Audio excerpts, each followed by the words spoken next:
ఈ 1,55,000 పాండ్లు మనం ఎప్పుడైపోతాయి sir? We are targeting before May. What is the timeline? End of May. అంటే మే నెలాఖరులో ఇది అయిపోయేలాగా. ఎందుకంటే మనం ఎందుకు ఇంత బలంగా చెప్పగలనంటే, ఒకటే రోజున మనం గ్రామ పంచాయతీలో గ్రామ సభలు నిర్వహించాం. 13,326 పంచాయతీలు గ్రామ సభలు నిర్వహించగలిగామంటే మనకి సత్తా ఉంది, పని చేసే అధికార యంత్రాంగం ఉంది. కానీ వాళ్ళకి పని చెప్పడానికి దిశానిర్దేశం చేసే ఏ స్వార్థం లేని వ్యక్తులు కావాలి.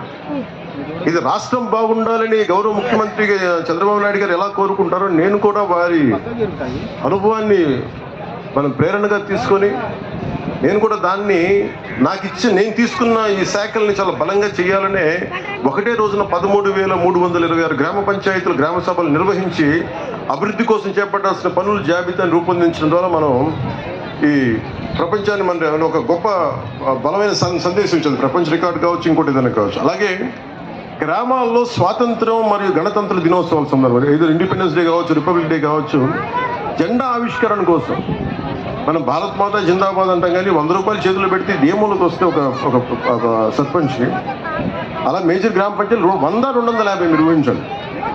అంటే ఇన్ని సంవత్సరాలు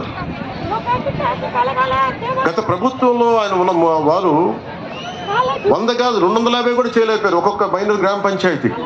మేజర్ గ్రామ పంచాయతీ 250, 30 సంవత్సరాలు 40 సంవత్సరాల నుంచి అలాగే ఉంటే నారా చంద్రబాబు నాయుడు గారి ఆధ్వర్యంలో వారి నాయకత్వంలో వచ్చిన మన ప్రభుత్వం 100 నుంచి గ్రామ పంచాయతీలు కేవలం జెండా పండుగ చేయడానికి 100 రూపాయలని 10,000 పెంచాం. అలాగే 250 రూపాయలని 25,000కి పెంచాం. ఎన్ని ఇంతలు పెరిగిందో మీరు దయచేసి దీన్ని ఆలోచించండి.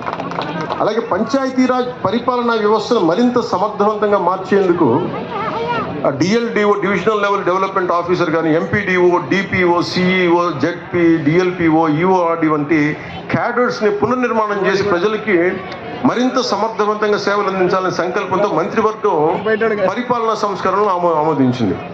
ఎందుకంటే మాకు పనులు జరగట్లేదు, లేదా టూ మెనీ వర్టికల్స్ అయిపోయినాయి, మాకు ఏ ఆఫీస్కి వెళ్ళాలో తెలియట్లేదు, అన్నీ కలిపి ఒక దాని కింద ఒక బిల్డింగ్ కింద రావాల్సింది, ఒక వ్యవస్థ కింద రావాల్సిందని చెప్పి మేము దాన్ని కూడా ముందుకు తీసుకెళ్తా ఉన్నాం. అలాగే మహాత్మా గాంధీ జాతీయ ఉపాధి హామీ పథకం గ్రామీణ ప్రజల జీవితాన్ని మెరుగుపరిచేందుకు, ఎందుకంటే మనకి 70% గ్రామాలు మన రాష్ట్రంలో 57.92 లక్షల కుటుంబాలకు చెందిన 97.44 లక్షల మంది ఉపాధి కూలీలకి వారి స్వగ్రామాల్లోనే, సొంత గ్రామాల్లోనే ఉపాధి కల్పించగలిగాం. ఇప్పటి వరకు 23.52 కోట్ల పనిదినాలను అందించడంతో పాటు 4.27 లక్షల కుటుంబాలకి 100 రోజులు పనిచేసే అవకాశం కల్పించాం. ఈ పథకం కింద ఇప్పటి వరకు 9,597 కోట్లు ఖర్చు చేశాం. అందులో 6,009 కోట్ల కూలీల కష్టానికి, వారి శ్రమకి నేరుగా అందించగా 3,588 కోట్లు మెటీరియల్ కోసం, అది కంకర కావచ్చు, మిగతా వస్తువుల కోసం. ప్రజలకి ఉపాధి, ఆర్థిక స్థిరత్వం కల్పించడంతో పాటు మా నారా చంద్రబాబు గారి నాయకత్వంలోని ఎన్డీఏ కూటమి ప్రభుత్వం ఎప్పుడూ ఒక ముందడిగే ఉంటుంది తప్ప వెనకడికి వేరు. గత ప్రభుత్వ హయాంలో 5 ఏళ్లలో 4,276 కిలోమీటర్ల సీసీ రోడ్లు నిర్మించాం. గత ప్రభుత్వంలో 4,000 పైచిలుకు రోడ్లు మటుకు నిర్మించారు 5 సంవత్సరాలు. కానీ ప్రభుత్వం, ఎన్డీఏ కూటమి ప్రభుత్వం రాగానే 8 నెలల్లోనే గ్రామీణ రహదారి అభివృద్ధిలో దాదాపు 4,000 కిలోమీటర్ల రోడ్లని నిర్మించగలిగాం. ఆల్మోస్ట్ పూర్తవబోతున్నాయి. 1,600 కోట్ల వ్యయంతో నిర్మించి మనకి ఈరోజు రోడ్లు పడ్డాయి. మన కర్నూలు జిల్లా నెంబర్ 1లో ఉంది సీసీ రోడ్లు. అంటే దానికి కారణం మన నాయకత్వ పట్టిమ, అలాగే అధికారుల తాలూకు కెపాసిటీ.